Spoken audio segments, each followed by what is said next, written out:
This devotional is for Wednesday, March the 15th, 2023.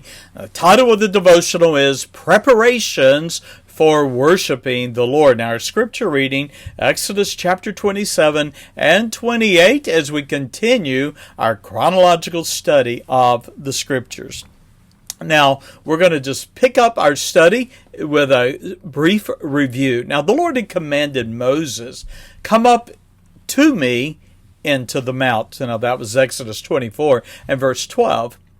And he and Joshua, Moses and Joshua, ascended Mount Sinai into the presence of the Lord. Now, they remained there, according to chapter 24 and verse 18, for 40 days and 40 nights. Now, the Lord then gave Moses tables of stone, a law, and commandments. Now, Moses was instructed in the preparations that were necessary for the people to worship the Lord with their offerings. Now, that passage of Scripture begins in Exodus 25 and goes through chapter 31. And then finally, the Lord, leaving nothing to chance, began giving in chapter 25 detailed designs for the sanctuary that would serve Israel as a perpetual reminder that He, the Lord, was in the midst of Israel. Now that brings us to Exodus chapter 27, and I've titled this particular chapter, "An Altar of Brass, the Outer Court of the Tabernacle, and Oil for the Lamp." Now, the preparations for worship and sacrifices continued with a brief description of the altar of brass that would serve as the place of sacrifice. Now, the altar was made of wood covered in brass and was 7 feet square and 4 feet high, according to chapter 27 and verse 1. And then we have a detailed explanation about the 4 corners of the altar, described as horns, and they were to be made with rings and poles, that is, staves, allowing the altar to be carried as the nation sojourned through the wilderness. Now, regarding the tabernacle was located within a courtyard that was some 75 feet on the west and east sides, and then 150 feet on the south and the north sides. And of course, the outer court together would have measured some 10,000 square feet. Now, also notice in chapter 27 and verses 20 through 21 that there was to be pure olive oil that was required for lighting a lampstand that would give light, and we read, from evening to morning. And of course, it would serve as a perpetual reminder that the Lord was in the midst of His people. Now, notice with me Exodus chapter 28. And here we have a description of the office and garments of the high priest and his sons. Now, verses 1 through 3 then gives us then the office and the calling, if you would, of Moses. We read that the brother of Moses, Aaron, and his sons were chosen by God and were to be sanctified, literally set apart to serve as God's priests on behalf of Israel, chapter 28 and verse 1. Now, the garments that Aaron, the high priest, would wear when ministering are described in verse 2 as holy for glory and for beauty. They were holy. Why? Because they were set apart, sanctified, dedicated to ministry. And of course, the glory and the beauty of the garments reflected the dignity of Aaron's office as the high priest. And then in verses 4 through 8 of chapter 28, we have a detailed explanation regarding the garments of the high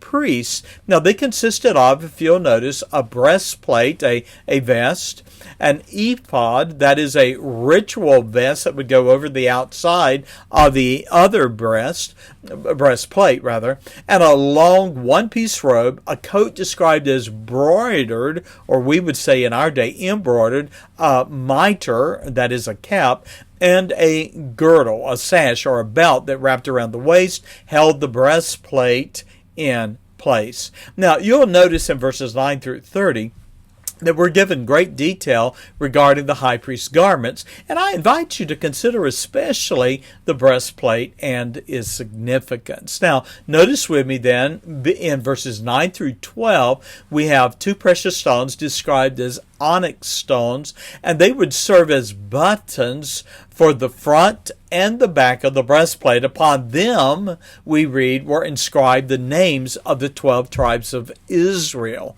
Now, also, in addition, 2 stones rested on the shoulders of the high priest were a reminder that he was Israel's mediator. And then finally, verses 13 through 29, there were 12 precious stones. Now, each was different from the other, and they were engraved with the names of each of the 12 tribes.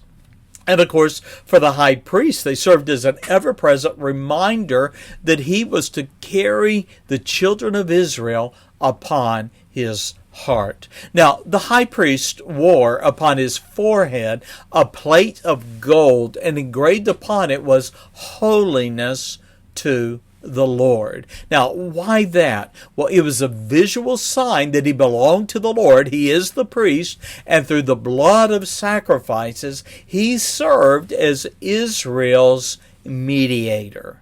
Now, some closing thoughts for today's devotional. Now, the garments of the high priest gave specific evidence that there was meaning and purpose in every detail, from the breastplate that was over his heart that represented God's judgment, to the bells about the hem of his robe, whose sound gave witness to his movement within the tabernacle, and then, of course, the Lord's acceptance of the offering on behalf of all Israel. Now remember this, that the tabernacle, the ark, the mercy seat, and the altar were types or pictures that Jesus Christ, our high priest, ultimately fulfilled. And so I want to close with 2 verses. Hebrews 9 and verse 24. For there we read, "For Christ is now entered into the holy places made with hands, which are the figures of the true, but into heaven itself." And again, let me go back. Christ is not entered into the holy places within the tabernacle, but instead, being the supreme high priest, he is entered into heaven itself, and there he appears as our mediator in the very presence of God. In verse 28 we read, "So Christ was once offered, he was sacrificed to bear the sins of many, and unto them that look for him he shall appear the second time without sin unto salvation." How can that be? Because he that was crucified for my sins was buried and raised from the dead. He is our all-sufficient, not only sacrifice, but our high priest and our mediator before God. Thank you for joining me for this continuing study of the Scriptures with the heart of a shepherd. God bless you, and bye-bye.